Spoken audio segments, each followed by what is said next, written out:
all the games I used to play in my younger, wilder days. The game of clubs and tees had never crossed my mind. But after some discussion with my closest, dearest friends, I decided that... Welcome into another episode of the Turn Fantasy Golf Podcast. I'm Andrew Poor. Go by Andrew Putters. That's my buddy Joe Nicely from Rotoballer.com. Big weekend last weekend for us too. I got back on the links, Joe. Tournament season's officially underway.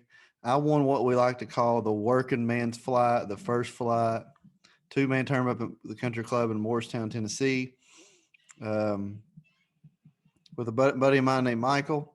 And we took that down. Course was really tough.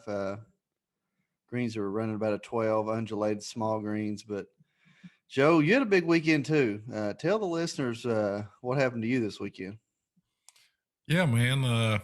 Good to see you, Andrew, and congrats on the win over there. I finally broke the curse. A lot of you guys that listen to this show probably also listen to our buddy Nagel's Bagels. He's got a Periscope on Wednesday nights that he absolutely just always kills, and he runs the listener league every week. Has for the past couple of years, and it's winner take all, 100 people. And I finally won. The Heritage is one of my favorites. I had a lot of really good lineups last week and was lucky enough to finally take down the Bagels. So get that ball out to me, Bagels. That's funny. Took down the winner take all, right? Winner take all? Yeah, man. Winner take all. Somewhat controversial format, but we're going to defer to the host on that one. Man, it's really fun. Love all those guys. Bagels is a good buddy of mine. Love what he does and have really fun with that contest. A ton of fun with that contest every week. So, cool little thing to take that down and had a good week overall, Andrew. I feel like I left some money on the table last week. Had a lot of things right, which we can kind of talk about, but, both on FanDuel and Draftkings had tons of really strong lineups going into Sunday. Morikawa kind of let me down. Connors kind of let me down. And, of course, had very little HV3 and Griot. So, overall, really good week. Really profitable week. Happy to win the Bagels contest and happy to win some money. But you kind of feel like when you get so much right that you should take home a little bit more. But not going to complain, man. Love the Heritage. Just one of my favorites and look forward to it every year. Yeah, Heritage did not disappoint. So, even though – Stuart Sink is such a likable golfer. Most people like him pretty good. He went coast to coast pretty much on this tournament, other than Cam Smith shooting that 62 on the first round. But, what, other than maybe Stuart Sink just basically demolishing the field the first 2 days in every statistical category, what kind of surprised you about last weekend, Joe? Did anything surprise you to begin with? Because here's the thing. About 20% of the lineups went through. So what they like to call as the chalk came through, which basically did, which happens usually, maybe 3 or 4 times a year we get a tournament like this. And it just so happened that's the way it was. It wasn't looking like that after the first round, but several of the guys that normally historically played well in the second round to make the cut. So did anything really surprise you about this week, Joe? Not really, man. No huge surprises. I actually expected Sink to play well. You're never going to pick a guy like that to win the tournament, most likely. But certainly liked him as a dark horse, as a really good value play, in DFS. But no huge surprises other than maybe Patrick Cantlay missing the cut. Had a tremendous course history there, a couple T3s and a T7, I think. And, really thought it was a good bounce back spot for him, but he's continuing to struggle, Andrew, which we'll talk about him a little bit this week for Zurich. But Cantlay's now missed the cut in his last 3 stroke play events and didn't play great at the match play. So you kind of wonder about Patrick Cantlay, a guy that we really like and a guy we expected to have a big year. But other than that, no huge surprises. We really saw kind of the cream rise to the top. We saw Morikawa up there, Corey Connors. Matthew Fitzpatrick, Webb made a run after a slow start. So a lot of things kind of went as expected last week. Really loved the tournament. Wish there was maybe a little bit more drama involved, but like you said, man, Stuart Sink basically dominated that tournament. Great win by him. His third win there at Harbor Town. So second win this season. Only he and Bryson DeChambeau won twice this year. Or this season. So really impressive what he's doing, man, for 47 years old. Really cool. He's got his son on the bag. Hopefully he'll continue to play well. And it's a golf course, that pretty much anybody can play well on. So not a huge surprise to see a veteran take it down last week. Yeah, I think we're seeing more and more. Anytime Pete Dye design golf courses is in the fold. I mean, there's like maybe like 20 guys you need to circle every time, and Stuart Sink looks like one of those guys. Fairways greens are really important, but also around the greens. Putting is always a statistic that the winner is always usually going to do well at, but it's hard to always predict that because I feel like putting can come and go, but. The tee to green and around the green statistic very important to Pete Dye courses. We need to circle that going forward, and which obviously he did well at all those all the attributes he performed at a high level this past weekend. Yeah, hate to see that. You said his son's on the bag. A Tennessee guy that was his caddy kind of got pushed to the side for his son, unfortunately. But it's still a pretty cool story. You don't see all that father son stuff much, and war rarely does it work out. When they're old enough to do so. So yeah, big shout out to that. So before we get into this week's the Zurich Classic, Joe, what we got going on at Rotoballer? Yeah, man, really excited about our content over there. We feel like we've really cranked it up a notch here since the Masters. You can get our PGA DFS research station. Spencer does a Vegas report that continually cranks out winners. Josh Bennett does a course breakdown that's amazing. He uses Google Earth to kind of give you an inside look at the course every week. And you can get my DraftKings Core 4 over there, which has been killing it, Andrew. I gotta do a little victory lap on the Core 4 for the past month or so. But we hope you'll go to rotoballer.com, check it out. $69 when you use promo code NICE. That'll take you through the Tour Championship. There you go, Rotoballer, best place in the world for your daily fantasy needs. So, Zurich Classic of New Orleans tournament's been around for quite some time. It's like they got the name in 2005. Switched to a two-man event in 2017, so it's played 3 total years there. 2020 obviously was canceled due to the COVID-19 pandemic. Past champions here: Jonas Blix, Cameron Smith won the inaugural. Billy Horschel, Scott Piercy, and 18 Ryan Palmer, John Rahm in dominant fashion in 2019. It's like a format for this event is to 4 ball for the first and third round, which is better ball or best score on individual, and alternate shot on the second and fourth round. That is, I mean, yeah, I think you can look into kind of those like the format of it, but don't you need to be more of looking at, I guess, go low ability than the format. I don't necessarily. Maybe you need to look at more personalities together than anything in this event. This is obviously the hardest event to plug because this is really unprecedented us from the standpoint as we don't have much of this information as far as DFS goes and statistic wise. But so this is definitely going to be a Phil Mann's tournament. So if you have to kind of shoot from the hip a little bit, there is some statistics you can back your ideas up with, but really this is more shoot the hip. Golf course is played at the TPC Louisiana. It was architected by none other than Pete Dye, 2004, who we just been talking about, and also been renovated in 19 and 20. 2019 renovations were the greens were changed to Eagle Bermuda, and 2020-21 renovations, the course bunkers had some restored the original shape, larger fairway and greenside bunkers now similar with more compartmentalized, which greatly improves drainage. So basically, obviously down in Louisiana you're gonna have some heavy flooding, and they were trying to deal with that. 7,400-yard golf course, par 72. Greens are a little bit faster than the tour average, 12, but still.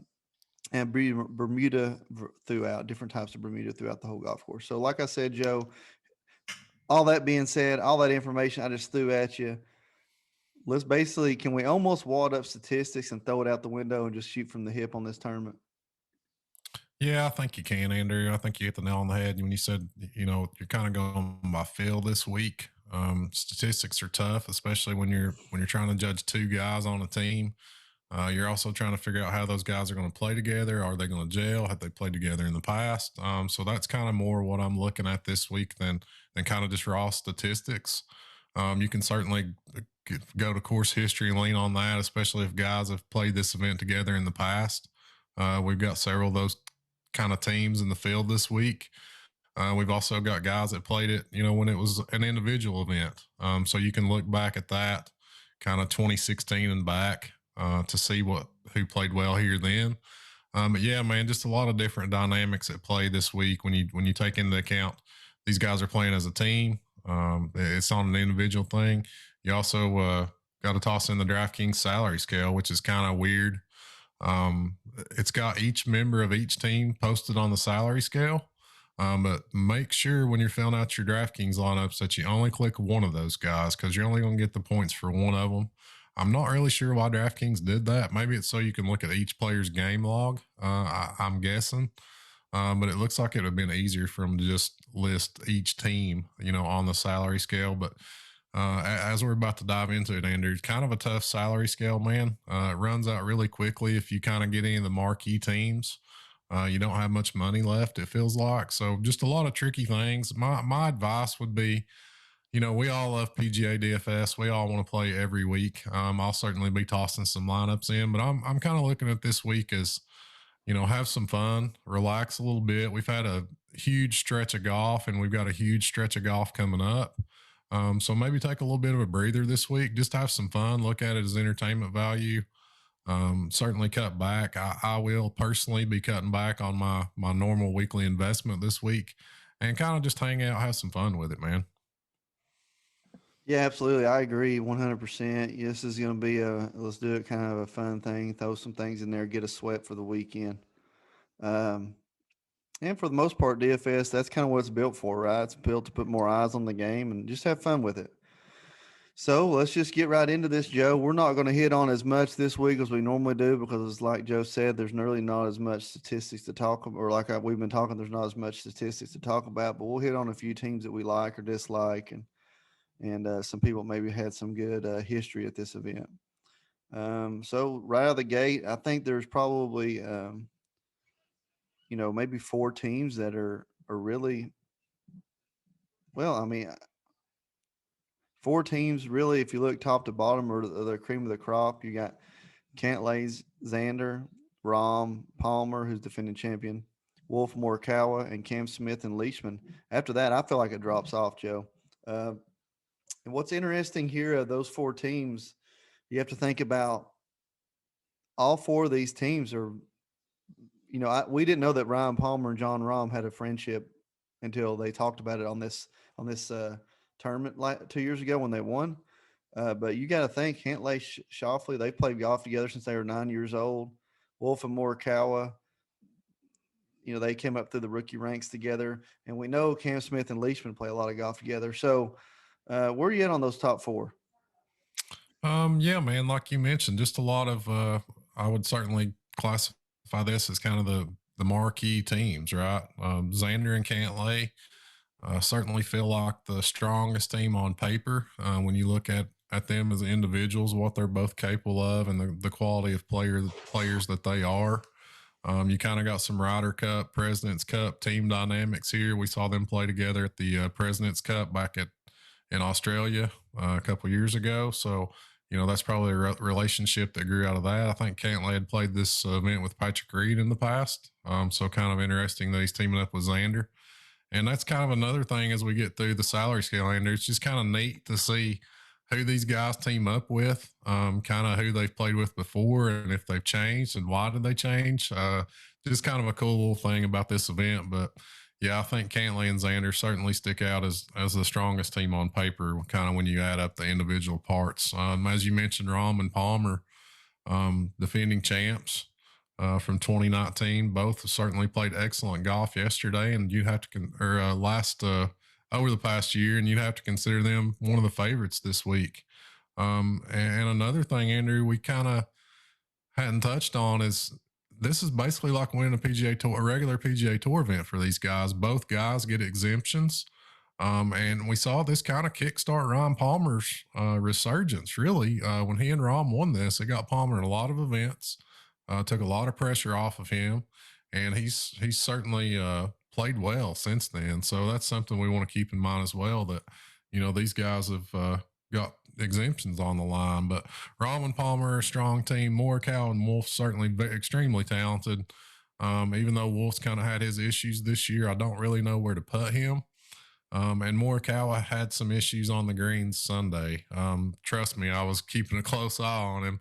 Very, very surprised by how he played last Sunday at Hilton Head. That's kind of the first chink we've seen in his armor, really, Andrew, that I can remember since he's been a pro. Just a really disappointing final round from him, but they're both certainly talented. And then you mentioned Cam Smith, Mark Leishman, President's Cup teammates, both Aussies.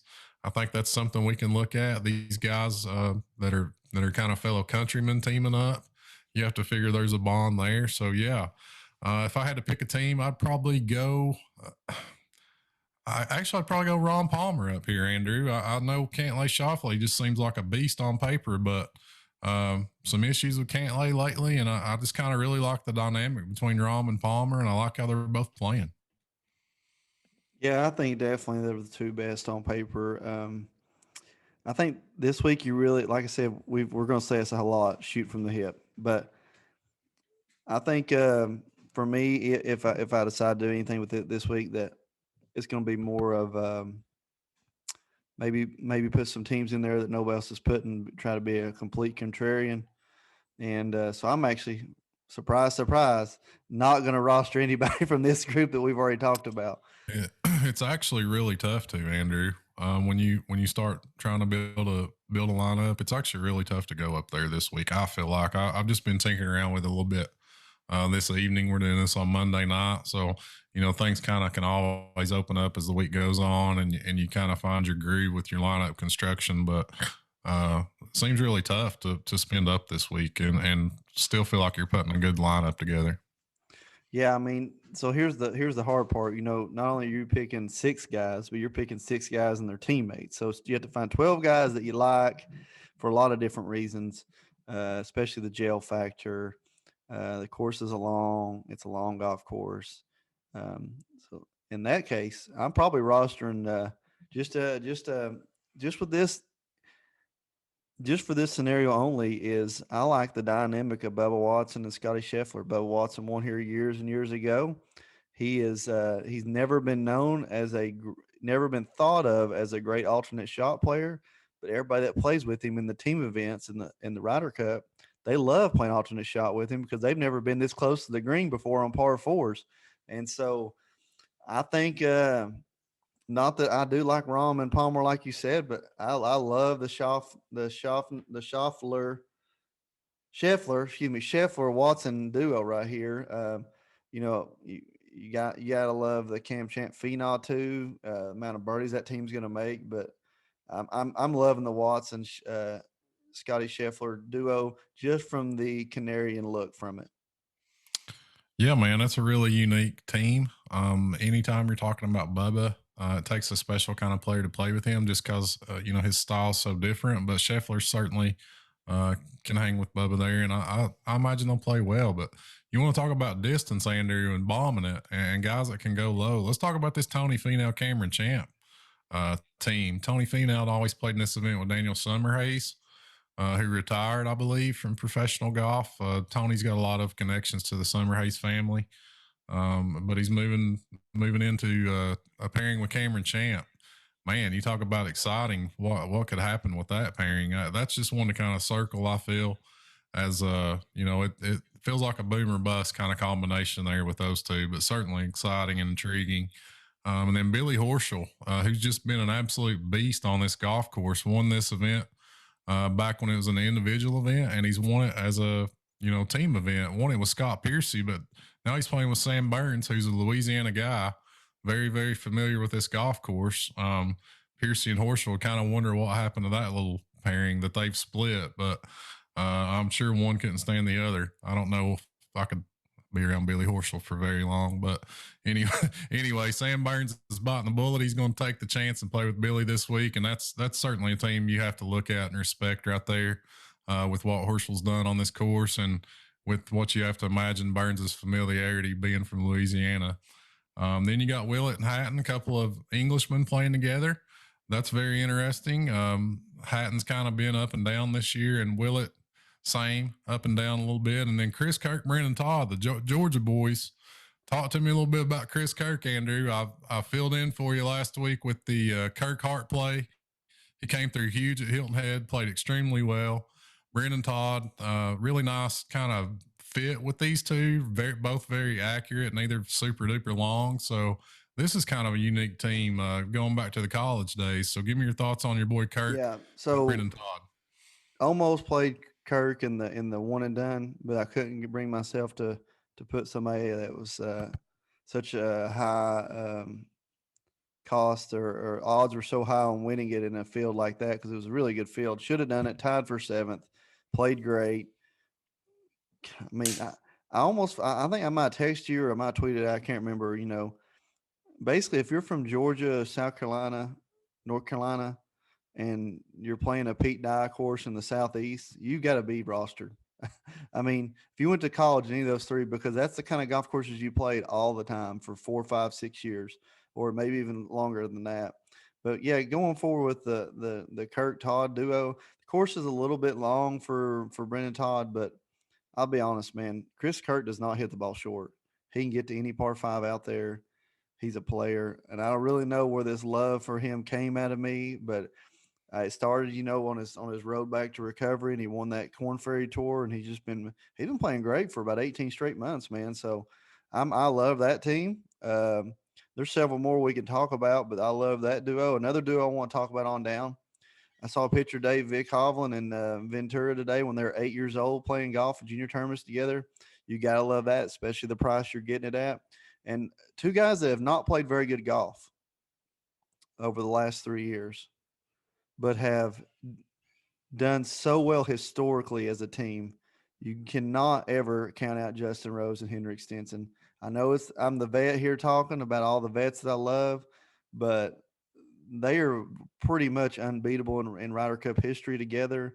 And even though they haven't been out there, and probably the price is a little high for them with their the way they've played last couple of years, but still, when they're on the golf course together, you can never count them out.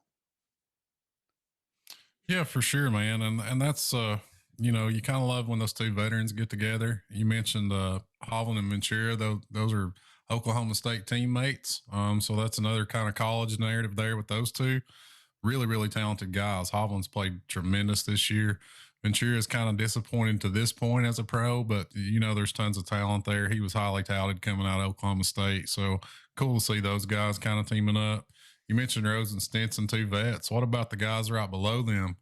Louie Ustasen and Charles Schwartzel, two South Africans teaming up. They've got a third place finish in this event. So I think that's a duo that you really have to look at. Veterans, countrymen, have experience in this event and have played well. So I think you can certainly look at Louie and Charles Schwartzel there. Moving on down, this kind of turns into a dead range for me, Andrew, a little bit after we get below Louie and Charles Schwartzel. Keegan Bradley and Brendan Steele are both very similar, but you wonder who's going to make the putts in that group. You got Sung J M and Ben On, kind of a cool pairing there. But I really kind of run dry till I get down to the kind of the legendary duo of this event. Kevin Kisner and Scott Brown had played very well on this golf course, which is kind of an odd pairing. They lost the very first edition of this event in a sudden death playoff, but they played very well here, and I feel like you can look at them at this price, especially with kind of how tough it is to spend up. Just a very, very solid team and a solid price there at 8,700. And another duo I'll throw out there, guys that have experience in this, is Charlie Hoffman and Nick Watney. They've played very well in this tournament. We've not heard much from Nick Watney lately, but Charlie Hoffman's been playing tremendous golf. His ball striking's up there with pretty much anybody in this field right now. So I would toss those out as a couple kind of mid-range spins. Kiz and Scott Brown and Charlie Hoffman, and Nick Watney. I agree with the Kisner Brown. I mean, Brown's known for making a lot of birdies. He's probably, I wouldn't say in recent years, but or last year, but probably the last 4 years, he's been really up there with birdies or better. Just some reason he can't hold it together for 4 days. It just is what it is. Group I'd like to throw out there in that range: Kokak, Pat Perez. You're going to see a little different leaderboard. You're going to be like, where's this team coming from? I'm not talking about this particular team, but on the leaderboard, you're going to be like, that doesn't really make sense. Well, you got to realize all these guys in this field are really good at golf. Team events are completely different. Fun events are completely different. You can throw ideas off each other. I love the Kokak Pat Perez combination. Really got to watch a lot of Kokak at Augusta this past year with the great app that they have on the smartphone. I watched Kokak hit almost every shot. Man, I didn't realize how good he was, Joe. So yeah, I like that duo sliding on down. Man, there's so many names down through the Neesmith and the Seifert, like them. There's just a lot of names. Okay, Peter Uerlein, didn't he just win this past weekend in the Korn Ferry Tour maybe? And Richie Wawinski, he can go low. Doc Evans, Sam Ryder. I mean, we're getting way down in there now, but you're going to have some way down in their teams. You're basically, like we said, you're going to be needing to shoot for it all this weekend, all or nothing. So there's tons of names that you can name down through here. You got to find a couple of guys you want to go with. Look at the birdie or better stat. And you really kind of have to know players really to kind of see, not know players, but kind of guess their personalities and matchup. I mean, I feel like when we get down to these names that a lot of people haven't talked about, you just really, I don't know that we're going to do it justice by talking about them even more, Joe. But I'm gonna throw one team out there in the dart play here that nobody's going to be talking about, and it's the brothers, the Caddy brothers are on the bag. I think JB Holmes, Rob, or I don't even know, I don't remember his name. Garrigus. Is it Rob? Yeah, Robert Garrigus. Yeah, Robert Garrigus, JB Holmes, old school 6,600. I'm pretty sure that the Caddies are brothers. If Brent is still on with Garrigus, so that's a name I'll throw out way down in way. I'm talking that you're getting way down in there. After that, I mean, you can find maybe some rookies that are paired up together, firing them because they're going to be going all in on this tournament. This is going to be a fun event, fun to watch, fun because they're having fun out there. But guess what? They're still playing for hundreds of thousands of dollars. Yeah, what else you got, Joe?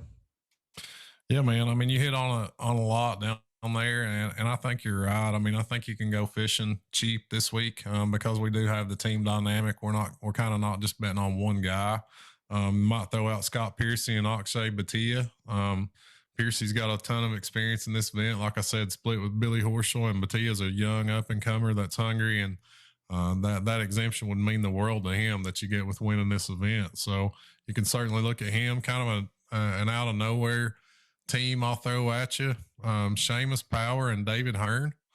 It's kind of an odd pairing. I can't really explain it, but they had a T5 here last year, or in 2019, the last time this event was played, and had another strong finish as well, I believe, in 2018, Andrew. So there's a little kind of sleeper team for you. Seamus Power and David Hearn. Like those guys. And you're just getting down into dart throw territory as you keep moving down. You think about guys that would be good teammates, and kind of a cool guy that you have to imagine to play golf with would be Harry Higgs. He's playing with Michael Gellerman this week. So maybe that's a little sleeper team. They're just out there having fun, taking shots at it.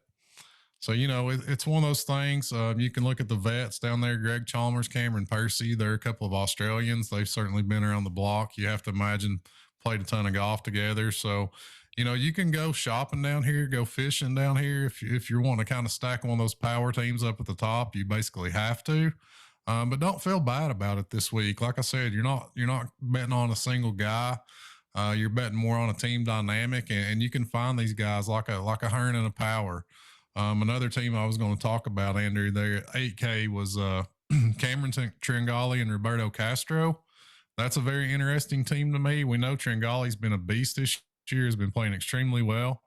And Castro's played well on the Corn Ferry Tour and in kind of alternate field events at Corrales in Puerto Rico. And they've played this event together before and have played well. So that's a team I'll be circling there this week at 8K is Castro and Tringali. And then a couple of young guns. You talking about trying to chase down an exemption. You got Justin Suh and Doug Gim there. Gim played very, very well in the final round last week. We've seen Justin Suh play well in limited starts. He's trying to work his way onto the tour. So I think that's another team there in that 8K range you can give a look to. Okay, Joe. Yeah, I love everything you're hitting on because, I mean, like you said, like we've already said probably 10 times already, this is going to be kind of who you like. And then we're moving away from statistics to an extent. So on the way out, Joe, I know it's going to be a quick show tonight, but give me a dart and give me a heart. Okay, so give me a dart and a heart play, buddy. I like it. I'm going to say my dart play, I'm going that little duo I just brought up, Castro and Tringali. They're 8K. I don't know if you'd classify that as a dart. If you want to go really deep, I like that Hearn Power team down there at the bottom. But Tringali Castro is really intriguing to me. My heart, it's kind of tough to make your mind up in a field like this, Andrew, but I'm taking just kind of a power team just because if I had to pick a team to watch, this is the one I want to watch. I'm going to go Tony Finau, Cam Champ. We're just going power this week off the tee. We're bombing. Power. Okay, I got you. My dart's going to be Kokrak Perez. I think that's a little bit high. Like you said, 883, and I threw a deep one in there with the Garrigus JB Holmes. I guarantee you those guys have played in a lot of Labor Day scrambles, Joe, over the years. And that's kind of the mentality you're going to need out there, really. I mean, that get after it, and we need to birdie the last 3 holes, and I like those. I'm pretty sure actually JB Holmes, they used to kind of have like a scramble tour of like big money scramble tour, like in the North Kentucky, Lower Indiana area, and he did a lot of that in college and stuff. So yeah, JB Holmes, Rob Garrigus on the deep dive. Kokrak Perez is my dart, and I'm thinking with the heart, man. I threw out. I'm gonna throw a duo out there. I guess I'm gonna have to go with. I guess I'm going to stick with the Scheffler Watson, man. No golf course seems to shake Scheffler's game or Scotty's game. And people say all the time, what surprisingly enough, what a joy it is to play in team events with Bubba Watson. So that's my heart play, dart play, Kokrak Perez, and deep dark play is JB Holmes, Rob Garrigus. Anything else you got to say on the way out, Joe? We got to wrap this up, buddy. Yeah, that's it, man. We kind of zip through this one this week, guys. Just more of a fun event. Just want to reiterate that, and we're looking forward to digging back in deep at Valspar next week. That's always a good one. Tough track. Good to have you back, Andrew. Good to see you, buddy. Shout out to our buddy Joe Marler over at the Brook. Another ace yesterday. His second one in like the past year. Hole in one on number 4. So congrats, Marler. You're the man. Absolutely. Marler with another. I seen his father-in-law tweeted out that he's got father-son tryouts coming up after Marler's had 2 aces in the last year. So all seriousness, no, like you said, light week this week. We're going to dive deep into it next week and get back after it on the grind. My name is Andrew Poor. Go by Andrew Putters. That is Joe Nicely. This is the Turn Fantasy Golf Podcast brought to you by Rotoballer.com. I decided that I'd give it one good try. But that was my first big mistake. I've already hit 3 in the lake. It's gonna dry.